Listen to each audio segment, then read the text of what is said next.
first got to this stand, I saw a lot of trees completely uprooted, not forked trees broken off or tops broken out, but completely uprooted. Our first approach to assessing all the damage was to basically group it into two categories, as in, hey, it's leaning, it's not on the ground about to rot, or this is catastrophic, it needs to be restarted immediately, as in salvage operations right away. The trees that are snapped off are pretty much useless because they have cracks and they're split. You've got 10 or 15 feet that you can't use right there. The ones that are blown over will last longer. We're going to try to get it up as much as we can. We'll have to site prep it, we'll have to replant it. All that is going to be increased cost because of the amount of debris that's left. In a typical harvest operation, what you would have is this tree would be standing like this one we've got over here, and so you would have a feller buncher or saw head would go up to that tree, cut it off, and that root ball and all the roots would stay in the ground. But because of the storm Helene that we had has uprooted most of the trees, you've now got 60 to 70% of the trees are like this. This here is a clear cut operation, pine. As you can see in the background, the track cutter's working down there. We just purchased that to help with the storm wood. This timber was standing perfect, and it was a lot drier, as y'all can see, and we got to get this timber up because it's going to go bad.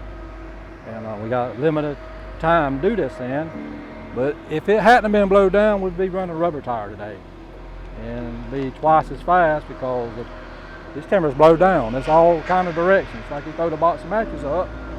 When they fall, they go all directions. That's the way this timber is. That's what the hurricane done to us. So we out here trying to harvest it, and do the best we can with it, get it all up. Some of it we might not get, it's too wet.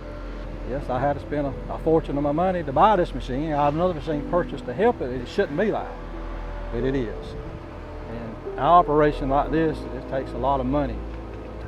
The biggest difference is price to the landowner. I mean, the landowner is getting barely 70% less for their wood. I mean, they're taking it the hardest. Your logging rates have gone up. Your mills, they drop prices, which is understandable. They don't know what kind of wood they're getting, and it's just nature of the beast. So you got to get it up, and you got a certain window, 2 to 3 months before it blue stains, and get it to the mills. Try to get every logger you can in here to get it. I don't know what's going to happen after 3 months. If it's still down, it's probably going to have to go as pulpwood. So you got a really great tree that now is nothing but pulpwood. And it's probably going to have to go as chip pulpwood. You can't go for paper because it's going to be blue stained. I mean, we've got so much of it, and the window in order to harvest this is such a short window. I mean, these trees are dying. You can already see the needles out here turning brown. It's just been a week. The markets are going to back up, and they're going to get full, and then they're going to shut us all off because they can't handle that amount of volume. So then you're going to be stuck with just thousands of acres that look just like this. The salvage timber that is coming into the various mills in South Georgia at this point in time is going to provide a significant influx of volume. What the concern is, the shelf life of this timber is relatively short. We do not know how long it'll last, that it will continue to provide quality material that can be used to produce lumber, plywood, veneer, and pulp and paper products. So we want to expedite the salvage process as much as possible and recover the timber. So all the mills today have plenty of wood coming into them. We're anticipating that at some point in time that's going to slow down.